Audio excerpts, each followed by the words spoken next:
Hello मेरे प्यारे बच्चों, मिदु एजुकेशन में आपका बहुत बहुत स्वागत है। शिक्षा निर्देशालय राष्ट्रीय राजधानी क्षेत्र दिल्ली, विषय है सामाजिक विज्ञान, कक्षा 7वीं। विद्यार्थी बेटा आप लोग अपना यहाँ नाम लिख लें, यहाँ तिथि लिख लें, 16 अक्टूबर ज़रूर लिखें।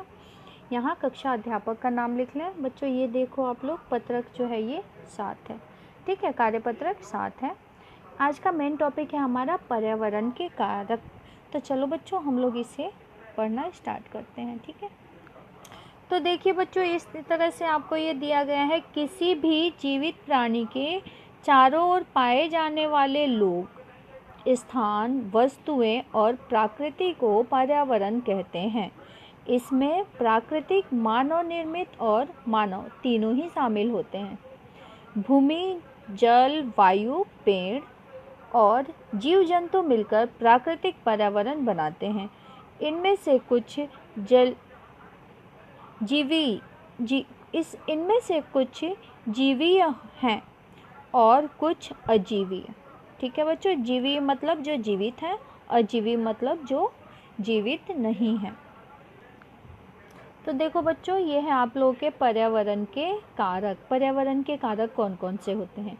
पर्यावरण के 2 कारक होते हैं, एक तो जैविक और दूसरा अजैविक कारण।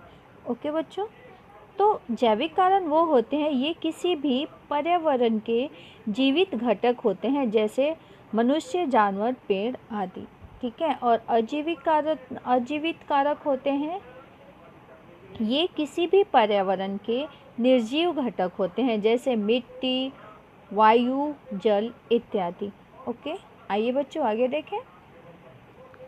तो देखिए बच्चों, आप लोग इसके कुछ उदाहरण जो हैं वो देख सकते हैं। जैविक कारण, जैविक कारण में क्या होते हैं? जो जीवित होते हैं। जैविक कारण होते हैं जो जीवित पौधों से या प्राणी से मिलते हैं, वो जैविक कारण कहलाते हैं।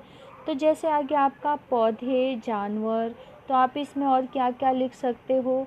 मनुष्य, पक्षी, जीवाणु, विषाणु, ठीक है। आप इन सब का नाम जो है वो लिख सकते हो। तो देखो बच्चों, मैंने आप लोगों की आसानी से के लिए ये लिख दिया है। जैविक घटक जो होते हैं वो होते हैं मनुष्य, पक्षी, जीवाणु और विषाणु। अब अजैविक घटक हम देखते हैं।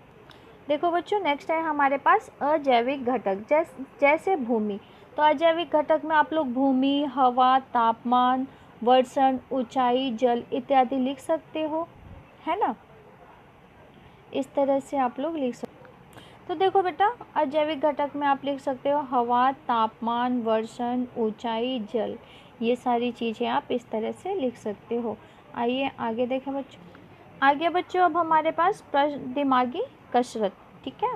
इसका प्रश्न नंबर 1 है, देखो आप लोग, जैव मंडल में दोनों शामिल हैं। कौन कौन से शामिल है बेटा?